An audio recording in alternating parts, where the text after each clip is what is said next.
Hello and welcome to Ideagen TV, powered by Azure and presented globally by Microsoft.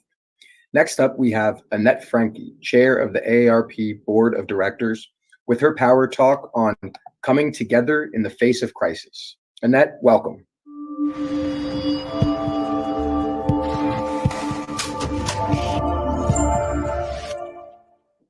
Thank you, Ideagen, for this opportunity and for all of your work in bringing people together to learn from each other and to tackle top problems. At this very difficult time in so many ways for the country we love, we know that collaborating and building bridges for the common good becomes even more important. Ideagen is a force for constructive dialogue that we urgently need. Last month, I was jogging near my home before 7 a.m. when I noticed a very unusual sight in that area for that time of day. I saw a long line of cars on the road, and I soon found out the reason. The people inside those cars were waiting to get cash cards that a supermarket was giving away. We have also witnessed very long lines of older adults in my home state of Florida waiting for vaccines against COVID. The length of those lines, whether outside or in cars, is a bracing reminder that no matter how high the stock market averages get, there is tremendous suffering in our country. And we need to ensure that we don't fall prey to a false sense of success when the pandemic has and is still taking such a staggering toll. There is so much work right in front of us, making vaccines available and accessible, providing immediate relief to all those who are vulnerable. But we also have another crucial challenge in front of us in our communities and across our country, and that is addressing the terrible disparities that the pandemic has widened and brought into sharper focus. Here's one example among so many from a RAND Corporation blog by Jason Ward. At this time when teleworking has been a lifeline, the federal government's current population survey shows that Blacks are almost 13% of all workers, but less than 10% of teleworkers, a negative gap of 22%. And for Hispanics, the figures are even more troubling.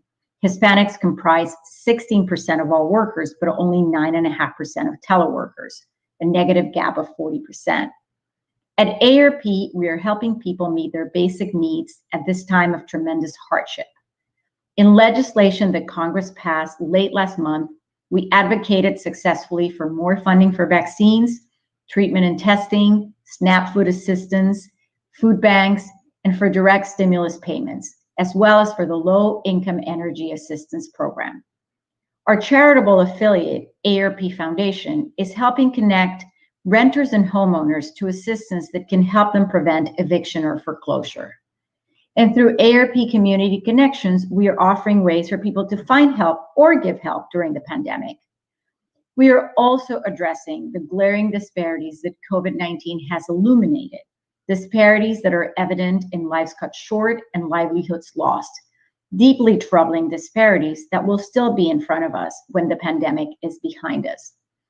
These disparities didn't just magically appear. They are the product of long-standing inequality that arises from a lack of economic, social, and political opportunities.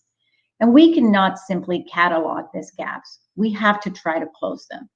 And a central element in this work is focusing on the social determinants of health, including access to medical care, food security, housing, transportation, and social isolation.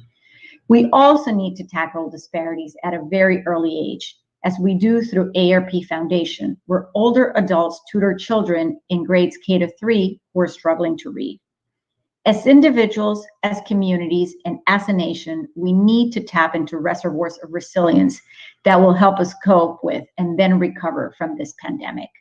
And we have to find that resilience now in the wake of a terrible assault on our democracy.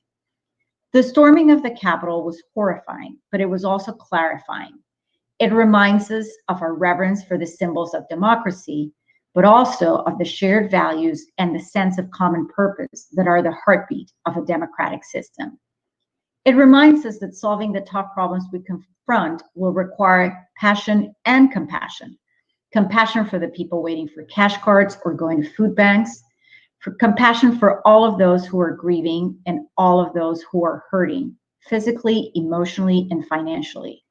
Compassion for the people who need care in their daily lives, and for all of those family caregivers who lovingly care for them, and a compassion that crosses neighborhood lines and political lines. The situation last week was so disheartening, but I firmly believe things will get better and that we all have a role to play to make that happen. As we begin this new year, we face a great test of our resilience and resolve. To meet that test, we need to listen to each other, look out for each other, and raise our sights beyond partisanship to find a sense of common purpose.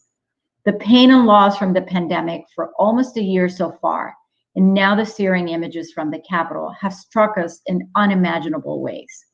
But I am hopeful that we will recover and in time grow stronger as we apply what we have learned from these tragedies. Our country has risen from destruction and from division before, and I believe we can and we will do it again. Thank you, Ideagen, and thank you all for listening.